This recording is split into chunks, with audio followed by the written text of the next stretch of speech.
भारत का एक नया दोस्त शामिल हो चुका है उसकी दोस्ती की लिस्ट में। जी हाँ, आप बिल्कुल सही सुन रहे हैं। और उसने वो ऑफर दिया जो अब तक अमेरिका ना दे पाया, ना फ्रांस और ना चाइना। और इसी को लेकर चाइना के साथ पाकिस्तान के भी होश उड़ गए कि ये क्या ऑफर दे डाला।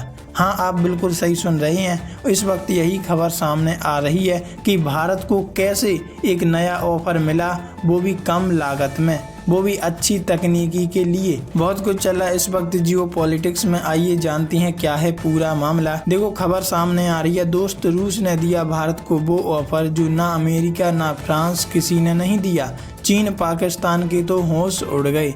भारत की रक्षा क्षेत्र में आत्मनिर्भरता को मजबूती देने और अपनी वायु शक्ति को वैश्विक स्तर पर स्थापित करने की दिशा में एक बड़ा अवसर सामने आया है। रूस ने भारत को Su-57E फाइटर जेट की पेशकश की है, जिसमें सिर्फ विमान की बिक्री ही नहीं बल्कि 100% technology transfer, source code access और भारत में स्थानीय उत्पादन शामिल है। Su-57E दरअसल रूस के 5 जनरेशन फाइटर Su-57 का एक्सपोर्ट वर्जन है। इसका डिजाइन, स्टेल्थ तकनीकी और एडवांस हथियार प्रणाली इसे किसी भी आधुनिक लड़ाकू विमान के मुकाबले ज्यादा ताकतवर बनाती है।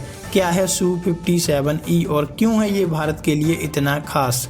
Su-57E एक ऐसा लड़ाकू विमान है जिसका स्टेल्थ डिजाइन है और यह रडार की पकड़ से बचता है। इसमें इंटरनल वेपन भी हैं जो हथियारों को छिपाकर स्टेल्थ बनाए रखता है। इसमें घुमावदार एयर इनटेक है जो इंजन को छुपाता है कि एक उच्च तकनीक शामिल है। यह 5वीं पीढ़ी का लड़ाकू विमान है जो केवल कुछ ही देशों के पास है। चाइना के पास J-20 और पाकिस्तान को J-35 की समन्वित आपूर्ति को देखते हुए भारत के लिए यह सौदा रणनीतिक रूप से महत्वपूर्ण है, क्योंकि देखा जाए तो बाकी देश भी अपने डिफेंस सिस्टम में आधुनिक हथियार शामिल कर रहे हैं और उसी को लेकर भारत ये कदम उठा रहा है। क्योंकि चाइना की टेक्नोलॉजी को देखते हुए, और चाइना किसका साथ दे रहा है वो आपको पता है, पाकिस्तान का। वो उसको भर भर के हथियार दे रहा है, वो भी एडवांस टेक्नोलॉजी के। और इसी को लेकर भारत ये एक्शन लेने वाला है। भारत में होगा make in India production.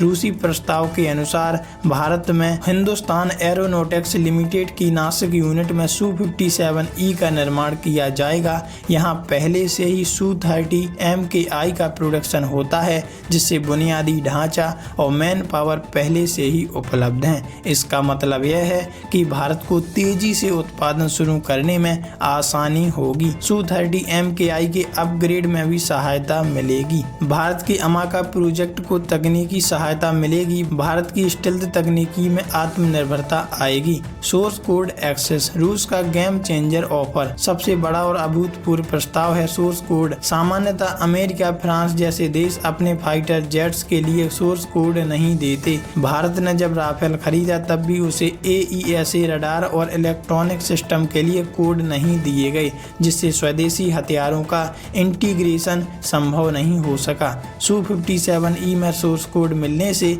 Bharat को खुद के हथियार और सॉफ्टवेयर इंटीग्रेट करने की आज़ादी मिलेगी। भविष्य में अपने फाइटर प्रोग्राम्स को तेजी से विकसित करने की क्षमता हासिल होगी। विदेशी निर्भरता में भारी कटौती होगी। ये एक कड़ा कदम है और भारत को ऐसा करना चाहिए। इस बारे में आपकी क्या राय है, कमेंट में लिखकर जरूर बताइएगा।